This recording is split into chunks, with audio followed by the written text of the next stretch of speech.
Hello my dear HSC students, I hope आप सबकी studies बहुत अच्छे से चालू है। जिस तरीके से हमने पोएट्री सेक्शन और राइटिंग स्किल सेक्शन का रिवीजन किया है, आपके डिमांड पे आज मैं अभी ये वीडियो में प्रोस का रिवीजन करवा रही हूँ। जितने भी हमें लेसन्स हैं, 6 लेसन्स प्रोस सेक्शन में जो 6 टॉपिक्स हैं, उन 6 टॉपिक्स का रिवीजन मैं करवा रही हूँ। हर एक टॉपिक का शॉर्ट में जितना हो सकता है मैं स्टोरी आपको बता रही हूँ, ताकि आप अगर उस स्टोरी का, उस लेसन का क्वेश्चंस पढ़ो तो आपको समझ में आए और आपका रिवीजन पूरी तरीके से हो जाए। तो ये वीडियो लास्ट तक देखना। मैं आप लोगों को सारे लेसन्स का स्टोरीज एक्सप्लेन करती हूँ और वो एक्सप्लेनेशन सुनने के बाद आप आपके बुक से रीडिंग, स्टडी मटेरियल से रीडिंग कर सकते हो। तो स्टार्ट करते हैं। 1.1 एन एस्ट्रोलॉजर्स डे। पहला टॉपिक है आपका एन एस्ट्रोलॉजर डे और उसको लिखा गया है आर के नारायण ने। आर के नारायण ने ये जो लेसन लिखा है, स्टोरी लिखा है एन एस्ट्रोलॉजर डे, वो उनके एक मालगुडी डेज के स्टोरीज के कलेक्शन में से एक है। इसमें क्या बताया गया है, इसमें एक सीन प्रेजेंट किया गया है। 2 कैरेक्टर्स हैं, एक एस्ट्रोलॉजर है और एक गुरुनायक है। और हमें ये बताया गया है कि किस तरीके से एक एस्ट्रोलॉजर अपने साथ अपनी रिक्वायर्ड चीज़ें कैरी करता है और किस तरीके से उसमें एक कला रहती है कि वो दूसरों को कन्विंस कर पाए और अपना बिजनेस आगे बढ़ा पाए। एस्ट्रोलॉजर कौन होता है? जो भविष्य बताता है। तो यहाँ पे क्या होता है, एक एस्ट्रोलॉजर है जिसका जो फिजिकल अपीयरेंस है वो बहुत ही अट्रैक्टिव बताया गया है। किस तरीके से वो एक अट्रैक्टिव अटायर में एक मार्केट में अपनी शॉप लगाता है, दुकान लगाता है। मतलब एग्जैक्टली दुकान भी नहीं है, बस वो रोड पे बैठता है दुकानों के आगे और उसका अपना कोई सेटअप नहीं है अलग से, बस वो आता है और अपनी चीज़ों को अरेंज करके बैठता है अपने अटायर में। इवन ऐसा भी नहीं कि उसने लाइटिंग वगैरह अरेंज किया हो, लाइटिंग के लिए भी वो डिपेंडेंट रहता है वहाँ पे, वहाँ के शॉप्स पे। तो वो जिस एरिया में बैठता है, जिस मार्केट में बैठता है, वो मार्केट बहुत ही ज़्यादा क्राउडेड मार्केट है। मार्केट में आते जाते लोगों को या वहाँ पे कोई उसके पास जो स्पेशली आते हैं उन लोगों को कन्विंस करने का पावर उसमें बहुत ज़्यादा था। तो वो इतने कस्टमर बना लेता था कि उसका गुजारा अच्छे से हो जाए। वो और उसकी वाइफ एक इस विलेज में रहा करते थे। एक छोटे से विलेज में वो अपने अननेम्ड विलेज से भागकर यहाँ पे आए हुए थे और यहाँ पे वो एस्ट्रोलॉजर का काम किया करता था और अपना गुजारा करता था। एक दिन अचानक से अंधेरा था, सब शॉप्स बंद हो गए थे, वो जा रहा था और एक इंसान आया वहां से, एक जेंटलमैन आया उसको, और उसे ऐसा लगा कि अभी ये मेरा लास्ट कस्टमर बन सकता है, तो मैं इस जेंटलमैन को कन्विंस करके अपनी पैसे कुछ कमाता हूँ। तो उसने क्या किया, अपना वही जो उसका कन्विंसिंग पावर था उसको यूज किया उसने, और जो सेंटेंसेस वो रोज लोगों को बोला करता था कि आपके साथ कुछ गलत हो रहा है, आपके साथ अच्छा हो सकता है, वो सारी चीजें बोल के उसने उस गुरुनायक, वो जेंटलमैन जिसका नाम था गुरुनायक, उसको भी रोका। बट वो गुरुनायक मूड में नहीं था, उसको एस्ट्रोलॉजर्स वगैरह पे बिलीव नहीं था। बट किसी तरीके से एस्ट्रोलॉजर ने उसे मनाया कि तुम्हें रुकना चाहिए, मेरी बात सुननी चाहिए। तो यहाँ पे एस्ट्रोलॉजर ने क्या किया, उसको मनाने की कोशिश की। जबकि गुरुनायक जो था उसने क्या किया, उसको एस्ट्रोलॉजर पे बिलीव नहीं था। तो व्हाट ही डिड, उसने एस्ट्रोलॉजर को बोला कि मैं तुमसे कुछ क्वेश्चंस पूछूंगा, उसका तुम्हें सही आंसर देना है। अगर तुमने सही आंसर दिया तो मैं मान जाऊंगा और मैं तुम्हें पैसे दूंगा। अगर नहीं दिया तो तुमको उन पैसों को मुझे रिटर्न करना होगा, इंटरेस्ट के साथ मुझे वापस देना होगा। तो ऐसा उनके बीच में शर्त लगती है, डिस्कशन होता है और फिर गुरुनायक क्या करता है, उससे क्वेश्चन पूछना स्टार्ट करता है। जैसे ही गुरुनायक क्वेश्चन पूछना स्टार्ट करने वाला होता है तो इतने में एक वहां से गाड़ी या कुछ व्हीकल्स जाती हैं उस अंधेरे में, और उन व्हीकल्स में से किसी व्हीकल की लाइट गुरुनायक के फेस पे पड़ती है। जैसे ही गुरुनायक के फेस पे लाइट पड़ती है तो एस्ट्रोलॉजर डर जाता है उसका चेहरा देख के।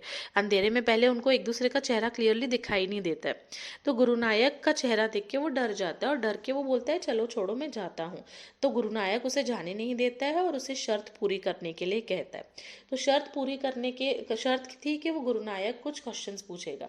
तो गुरुनायक उससे क्वेश्चन पूछता है, चलो बताओ। वो गुरुनायक जब क्वेश्चन पूछे उतने में ही वो जो पंडित मतलब एस्ट्रोलॉजर है उसने उसका नाम बता दिया कि तुम्हारा नाम गुरुनायक है, जबकि एस्ट्रोलॉजर को गुरुनायक ने अभी तक अपना नाम नहीं बताया था। तो इतना कॉन्वर्जेशन होता है और गुरुनायक उससे क्वेश्चन पूछता है कि चलो बताओ मुझे कुछ कोई ऐसा इंसान को कुछ ऐसी चीज़ जो मैं ढूंढ रहा हूँ, क्या वो मुझे मिलेगी, जिसको मैं बहुत तलाश रहा हूँ, क्या वो मुझे मिलेगी क्या। तो गुरु नायक जो एस्ट्रोलॉजर से क्या बोलता है, मुझे पता है गुरु नायक कि तुम किसे ढूंढ रहे हो, तुम एक ऐसे इंसान को ढूंढ रहे हो जिसने तुम्हारे साथ गलत किया, तुम्हें मारा पीटा और मरने के लिए छोड़ दिया, कुएं में धक्का दिया और तुम्हें बचाया भी नहीं, तुम्हें मरता हुआ छोड़ के आया। बट तुम्हें वो इंसान नहीं मिलेगा जिसे तुम ढूंढ रहे हो। क्यों? क्योंकि वो इंसान को एक ट्रक एक्सीडेंट की वजह से उस इंसान का डेथ हो गया। तो ऐसा वो गुरु नायक को बोलता है। गुरु नायक थोड़ा सा दुखी होता है कि काश वो मुझे इंसान मिलता और मैं उससे बदला लेता। बट वो खुश था, फिर भी वो सेटिस्फाइड था कि ठीक है, जिसने मेरे साथ गलत किया उसके साथ भी गलत ही हुआ। तो ये सब शर्त हो जाते, गुरु नायक इम्प्रेस हो जाता है कि उसे मेरे बारे में इतना कुछ पता है, वो सही एस्ट्रोलॉजर है, सच में वो लोगों का भविष्य बताता है। ये सब सुनने के बाद एस्ट्रोलॉजर को पैसे मिलते हैं जितने, जैसे शर्त लगी थी, तो गुरु नायक ने उसे पैसे दिए और एस्ट्रोलॉजर वहां से निकल गया। अब एस्ट्रोलॉजर तो बहुत ज़्यादा खुश था। क्यों? क्योंकि उसे आज बहुत सारा पैसा मिला है। तो क्या वो सच में भविष्य देख सकता था? क्या वो सच में गुरु नायक के बारे में सब जानता था? तो ये कैसे पता चलेगा हमें? अब यही सस्पेंस है, यही स्टोरी का मेन पार्ट है, जिसमें ये बताया गया है कि वो एस्ट्रोलॉजर जो है वो गुरु नायक का चेहरा देख के क्यों डरा था। एस्ट्रोलॉजर गुरु नायक का चेहरा इसीलिए देख के डरा था क्योंकि वो इंसान वही था जिससे गुरु नायक इतनी बेसब्री से ढूंढ रहा था, जिससे वो बदला लेना चाहता था। क्योंकि एस्ट्रोलॉजर ने अपने इलाके में, जब वो कॉलेज डेज में था, तब उसने एक इंसान से ड्रिंक करके झगड़ा किया था और उसे धक्का दिया था, बहुत मारपीट की थी। वो इंसान गुरु नायक ही था और उसे वो मरने के लिए छोड़ के आया था। तो अब वो एस्ट्रोलॉजर, इसलिए वो डर के भाग गया। एस्ट्रोलॉजर ने तो दाढ़ी वगैरह लगाया था, टायर चेंज किया था, इसलिए वो गुरु नायक उसे पहचान नहीं पाया। और ये रियली में एस्ट्रोलॉजर नहीं था, वो बस अपने गांव से भाग के आया था अब बचने के लिए, और गुरु नायक से बचने के लिए। और अब यहाँ पे नए विलेज में आके उसके पास धंधा कुछ नहीं था करने के लिए, तो what he did, he became an astrologer. तो अब ये सारी चीज़ें, वो घर पे पहुंचता है, अपने वाइफ को पैसे देता है, पैसे देके वो बहुत खुश हो जाता है, उसकी वाइफ भी बहुत ज़्यादा खुश हो जाती है कि आज वो अपने बेटे के लिए कुछ अच्छा बनाएगी, मिठाई बनाएगी। ये सब होके उनके बीच में डिस्कशन होता है। एट दी एंड एस्ट्रोलॉजर अपनी वाइफ को क्या बोलता है कि आई एम वेरी रिलैक्स्ड, कि मेरे मन से बर्डन हट गया, मुझे लगता था मैंने किसी का खून किया है, बट वो आदमी मेरे सामने मुझे जिंदा मिला। मैं तो मतलब मैंने किसी का खून नहीं किया, I am not a murderer. But उसे एक बात का डिससेटिस्फेक्शन है। वो डिससेटिस्फेक्शन क्या है? जितना उसने पैसा चाहा था, मतलब जितनी शर्त लगी थी, गुरु नायक ने एग्जैक्टली उतने पैसे उसको नहीं दिए, उससे कम दिए थे। ये घर पे काउंटिंग करने के बाद उसको पता चला। तो इस स्टोरी के जरिए पोएट हमें ये बताना चाहते हैं कि कुछ ऐसे अंडर प्रिविलेज लोग हैं, कुछ दो तीन मॉरल्स हमें, लेसन हमें सीखने को मिलते हैं, जिनमें से एक है कि कुछ ऐसे अंडर प्रिविलेज लोग हैं जिनके अंदर बहुत ज़्यादा टैलेंट है, हिडन टैलेंट है, बट उन्हें पता नहीं है। तो अगर वो हिडन टैलेंट, बहुत सारी सिचुएशंस ऐसी पैदा हो जाती हैं कि हमारे वो हिडन टैलेंट हमारे सामने आ जाते हैं और हमारे लिए वो फ़ायदा करके लाते हैं। और वो ऐसा भी बोल रहे हैं कि इंसान कितना ज़्यादा ग्रीडी है, कि उसे जितना मिल रहा है वो हमेशा ज़्यादा पाने की इच्छा रखता है। अब गुरु एस्ट्रोलॉजर को इस बात का रिलैक्सेशन नहीं है कि वो बच गया, उसकी लाइफ बच गई, बट उसको इस बात का ज़्यादा दुख है कि उसे पैसे कम मिले। तो ये था स्टोरी एस्ट्रोलॉजर डे का। आई नो मैं थोड़ा सा फास्ट जा रही हूँ, वो इसलिए क्योंकि हमारे पास टाइम कम है और हमें 6 के 6 लेसन्स कवर करने हैं और भी बहुत कुछ कवर करना है। तो इसीलिए मैं जितना इन्फॉर्मेशन हमारे लिए ज़रूरी है उतना ही इन्फॉर्मेशन बिना टाइम वेस्ट किए आपको बता रहे हो। अगर आपको डिटेल में हर एक लेसन सुनना है तो मैंने हर एक लेसन का अराउंड 15 मिनट्स का वीडियो बनाया हुआ है, 15-20 मिनट्स का वीडियो, जिसका लिंक मैंने डिस्क्रिप्शन बॉक्स में दिया है। अदरवाइज आपको वन शॉट में ही सुनने हैं सारे लेसन्स, तो ये वीडियो आपके लिए है। तो ये था 1.1। हम नेक्स्ट लेसन की तरफ बढ़ते हैं, 1.2, जो है ऑन सेइंग प्लीज। शॉर्ट में आपको स्टोरी बता देती हूँ। 2 कैरेक्टर्स है इसमें, एक लिफ्ट मैन है और एक जेंटलमैन है। तो जैसे ही जेंटलमैन आता है, लिफ्ट में पैसेंजर है, लिफ्ट में जो पैसेंजर है उसे जेंटलमैन बोला गया है। तो उस दिन लिफ्टमैन दरवाज़ा खुलता है। लिफ्टमैन का काम क्या है? लोगों को लिफ्ट में ऊपर लेके जाना, नीचे लेके आना वापस। तो एक लिफ्टमैन जैसे ही दरवाज़ा खुलता है, एक जेंटलमैन लिफ्ट में घुसता है और वो थोड़ा सा रूडली, एरोगेंटली लिफ्टमैन को बोलता है कि मुझे टॉप फ्लोर पे जाना है, लेके चलो फटाफट। तो लिफ्टमैन को बुरा लगता है कि ये मुझसे इतना अकड़ के क्यों बात कर रहा है, क्या मैं छोटा हूँ क्या? मैं मेरा काम काम कर रहा हूँ उसे मुझसे ठीक से बात करनी चाहिए, इज्जत से बात करनी चाहिए।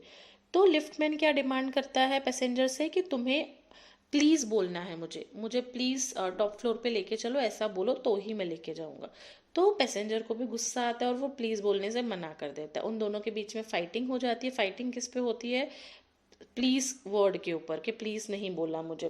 तो उन दोनों के बीच में झगड़ा हो जाता है और लिफ्टमैन क्या करता है, गुस्से में आके पैसेंजर को लिफ्ट से बाहर निकाल देता है। मतलब यहाँ पे दोनों ने एक दूसरे को हर्ट किया। लिफ्टमैन ने भी पैसेंजर को हर्ट किया और पैसेंजर ने भी लिफ्टमैन को हर्ट किया। पैसेंजर ने लिफ्टमैन को कैसे हर्ट किया? पैसेंजर ने लिफ्टमैन को अपनी एरोगेंसी के साथ, मतलब गलत बिहेवियर के साथ दिल पे चोट पहुंचाई जो दिखती नहीं है, मन पे चोट पहुंचाई जो दिखती नहीं है। और लिफ्टमैन ने क्या किया? लिफ्टमैन ने पैसेंजर को बाहर निकाला, मतलब हाथापाई की। तो जो दिख जाता है, मतलब एक ने, दोनों ने गलत किया, एक का गलत दिख गया और दूसरे का गलत नहीं दिखा। अब क्या होता है, बहुत बार ऐसा होता है कि हम घर से निकलते हैं और हमें कोई ऐसा इंसान मिल जाता है जो सुबह सुबह, सपोज आपसे ट्रेन में किसी ने झगड़ा कर दिया और आगे आपका पूरा मूड खराब हो जाता है। आप वो जो आपका गुस्सा होता है वो आप आगे लोगों पे कैरी फॉरवर्ड करते हो। आप घर से निकले हो, आपका मूड बहुत खराब है, आप ऑफिस गए, आप अपने कलीग्स के साथ अच्छे से बात नहीं कर रहे हो, आपने उनका मूड खराब किया, वो आगे लोगों का मूड खराब करेंगे। तो हम क्या करते हैं, लोगों को हर्ट करते, नोइंगली और अननोइंगली लोगों को हर्ट करते। और लॉ में लीगली इस बात की कोई सज़ा नहीं है।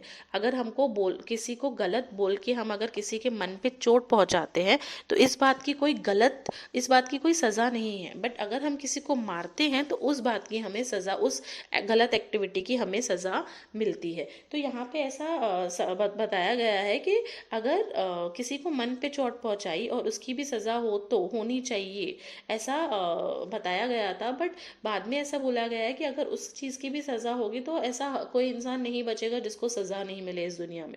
तो हमें हमेशा क्या करना चाहिए, दूसरों से ठीक से बात करनी चाहिए। अब यहाँ पे सज़ा किसको मिली? लिफ्टमैन को मिली। क्यों? क्योंकि लिफ्टमैन ने हाथापाई की और उस कंपनी ने पैसेंजर को चोट पहुंचाने के लिए लिफ्टमैन को पनिशमेंट दी और फाइन चार्ज किया, जबकि गलती दोनों की थी, एक की दिखी एक की नहीं दिखी। तो लॉ में कुछ मॉरल वैल्यूज़ भी होने चाहिए। यहाँ पे हमें मॉरली कैसे बिहेव करना चाहिए उसका इम्पोर्टेंस राइटर ने बताया हुआ है। बेसिकली राइटर ये कहना चाहते हैं कि हम अगर किसी को इंटरनली भी हर्ट करते हैं तो वो भी गलत है, वो भी हमें नहीं करना चाहिए। इसीलिए हमें सबसे अच्छे से बिहेव करना चाहिए, जो सोशली सही है, सोशली करेक्ट है, अप्रोप्रिएट है, वही बिहेवियर हमें रखना चाहिए। नेक्स्ट लेसन जो हम स्टार्ट कर रहे हैं वो है 1.3 the cop and the anthem. ये एक शॉर्ट स्टोरी है जिसे ओ हेनरी ने लिखी हुई है। होमलेस मैन के बारे में ये स्टोरी है, जिस होमलेस मैन का नाम है सोपी। ठीक है, तो ये सोपी जो रात भर, मतलब होमलेस मैन है, उसको घर नहीं था, वो रात भर पार्क के बेंच में रहा करता है। जो ये ट्राई करता है कि मैं इतनी ठंड में बाहर रहने के अलावा बजाय अगर मैं कुछ गलत करके जेल चला जाता हूँ तो मेरे ये 3 महीने ठंडी के निकल जाएंगे, वहाँ पे मुझे रहने के लिए छत और खाने के लिए खाना मिल जाएगा। तो वो बहुत सारे अटेम्प्ट्स लगाता है, बहुत सारी कोशिशें करता है ताकि वो जेल चला जाए। उसका फर्स्ट अटेम्प्ट था जिसमें उसने क्या किया, एक एक्सपेंसिव रेस्टोरेंट में खाना खाने चला गया और वेटर, उसने ऐसा सोचा कि एक्सपेंसिव रेस्टोरेंट में खाना खाने जाऊंगा और वेटर को मैं बोलूंगा कि मेरे पास बिल नहीं है पे करने के लिए। तो जैसे ही सोपी उस रेस्टोरेंट में जाता है तो हेड वेटर उसे बाहर निकाल देता है, क्योंकि हेड वेटर को समझ में आ जाता है कि इसके पास देने के लिए कुछ नहीं है। तो इसका मतलब उसका फर्स्ट अटेम्प्ट फेल हो जाता है। सेकेंड अटेम्प्ट में वो क्या करता है, एक शॉप विंडो में स्टोन फेंकता है और उसे ऐसा लगता है पुलिसमैन मुझे पकड़ लेगा और मैं जेल चला जाऊंगा। बट ये अटेम्प्ट भी उसका फेल हो जाता है। अपने सेकेंड अटेम्प्ट में भी सोपी फेल हो जाता है, जहाँ पे पुलिसमैन को लगता है कि इसने वो दुकान में स्टोन नहीं फेंका होगा, जो इंसान भाग रहा है शायद वही कल्प्रिट होगा। अगर ये चोरी करता, ये फेंकता तो ये पकड़ा जाता, ये भागने की कोशिश करता। अब उसने थर्ड अटेम्प्ट किया। थर्ड अटेम्प्ट में वो एक रेस्टोरेंट में घुस गया जहाँ पे उसने खा भी लिया और बाद में उसने बोला कि उसके पास पे करने के लिए बिल नहीं है। उसे ऐसा लगा कि वेटर अब पुलिस को बुलाएगा, बट वेटर सोपी में बिल्कुल भी इंटरेस्टेड नहीं था और उसने पुलिस को नहीं बुलाया। 3 अटेम्प्ट होने के बाद भी वो फेल गया, तो उसने एक और अटेम्प्ट लिया। वो दूसरा अटेम्प्ट क्या था, एक यंग वुमेन को उसने क्या किया, एक यंग वुमेन को उसने हरेस करने की कोशिश की, बट उसे ऐसा लगा कि वो वुमेन भी पुलिस को बुला लेगी, बट उस वुमेन ने भी पुलिस को नहीं बुलाया। Rather she was interested in सोपी और वो सोपी से बात करने लगी। तो और पुलिस को इन्फॉर्मेशन मिली थी कि वहाँ के कॉलेजेस के कुछ बच्चे वहाँ पे दिखने वाले हैं, वो हो सकता है कि वो ड्रंक हो, एक दूसरे से बात करे, तो लेट इट बी। तो उनको ऐसा लगा कि ये वही मैटर है और उन्होंने लाइटली ले लिया। ठीक है, तो एट द एंड जब सोपी हार के निकल जाता है एक रोड पे, सडनली वो स्टॉप हो जाता है एक चर्च के सामने, और वो जो एटमॉस्फेयर है, मतलब वो कैसा था, लाइट शाइनिंग था, कलर्ड विंडोज थे उस चर्च के, वो और वो उसे देख रहा था, और वहाँ पे एक जो म्यूजिक बज रहा था वो सुन रहा था, वो जो चर्च का म्यूजिक बज रहा था वो सुन रहा था और अपनी लाइफ के बारे में सोच रहा था। और उस मोमेंट में ही सोपी ने क्या डिसाइड किया कि अब वो ये सब नहीं करेगा, अब वो एक नया लाइफ शुरू करेगा और ऐसी जिंदगी जिएगा जिसमें वो मेहनत करे, एक न्यू लाइफ शुरू करेगा। इतने में एक पुलिसमैन उसके पास आता है और उसे अरेस्ट कर लेता है, क्योंकि उसे वहाँ पे खड़े रहने का किसी को, मतलब उसे वहाँ पे खड़े रहने की परमिशन नहीं थी। तो सोपी को 3 महीने की जेल हो जाती है। इतनी टाइम वो कोशिश कर रहा था कि 3 महीने की जेल हो जाए, तब उसको नहीं हो रही थी। जब उसने सोचा कि अब वो नए सिरे से शुरुआत करेगा, उस टाइम पे क्या हो गया, पुलिसमैन ने उसको अरेस्ट कर लिया। अगर हम देखें तो कॉप एंड एंथम का थीम की बात करें तो उसमें ड्रीम्स, होप्स और प्लान्स के बारे में बात की गई है। और हम ये मॉरल ले सकते हैं इस स्टोरी से कि हमारे जो गोल्स हैं, हमारे जो सपने हैं, हमारे जो प्लान्स हैं, हमारे जो एक्शंस हैं, वो हमारे फ्यूचर को डिटरमाइन करने में बहुत बड़ा रोल प्ले करते हैं। अगर हम चाहें तो हम हमारा फ्यूचर उस तरीके से बना सकते हैं जैसा हम चाहते हैं, अपनी एक्टिविटीज़ वैसी परफॉर्म करके। ओके, 1.4 की तरफ हम बढ़ते हैं। 1.4 है बिग डेटा बिग इंसाइट्स। यहाँ पे बिग डेटा का मतलब है ह्यूज डेटा। ठीक है, अब यहाँ पे आप लोगों को बिग डेटा का पहले मीनिंग बताया गया है एंड देन यूजेस बताए गए हैं। बिग डेटा का मीनिंग यहाँ पे क्या है, बिग डेटा होता क्या है, हम मोबाइल फोन्स पे कुछ भी ऑनलाइन परचेस करते हैं, सेल करते हैं, कोई ऑनलाइन एक्टिविटी करते हैं।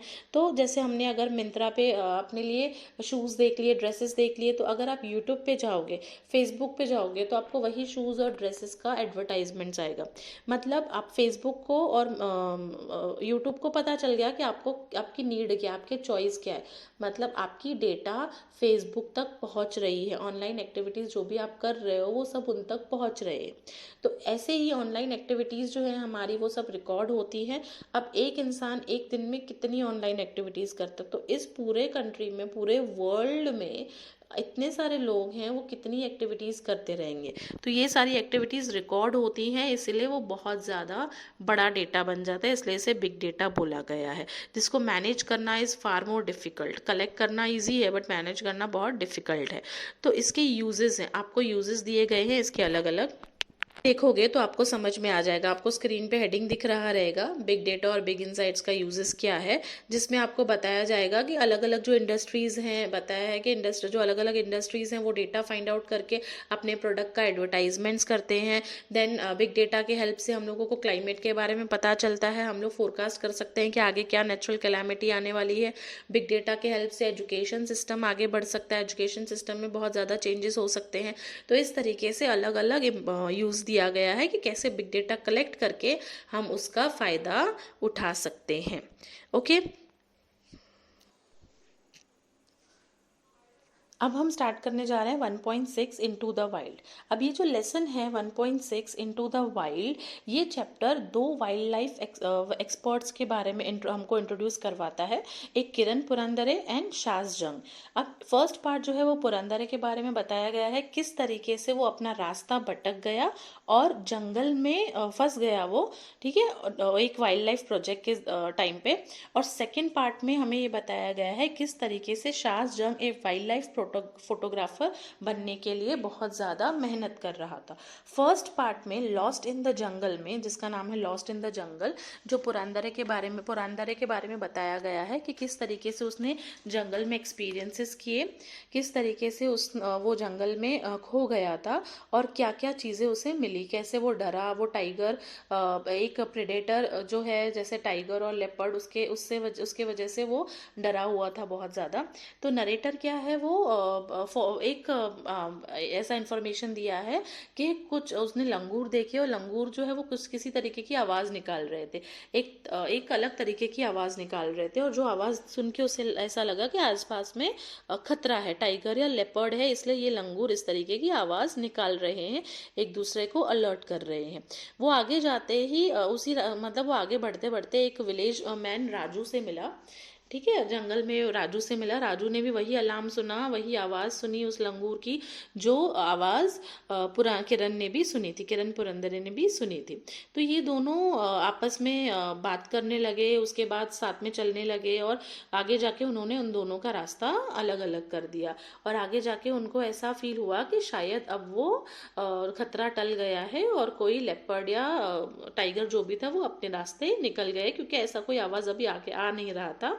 ठीक है, तो वो वो आगे बढ़ते जा रहे थे और उन्हें एक रास्ता फाइंड आउट करना था बाहर निकलने का, वहाँ से उन्हें किसी तरीके से बच के बाहर निकलना था। तो उन्होंने बहुत कुछ एक्सपीरियंस किया, एक डर एक्सपीरियंस किया, एक स्ट्रेंथ एक्सपीरियंस की। वो ये सब करते करते टोटली एग्जॉस्ट हो चुके थे, बहुत ज़्यादा थक चुके थे आगे आके।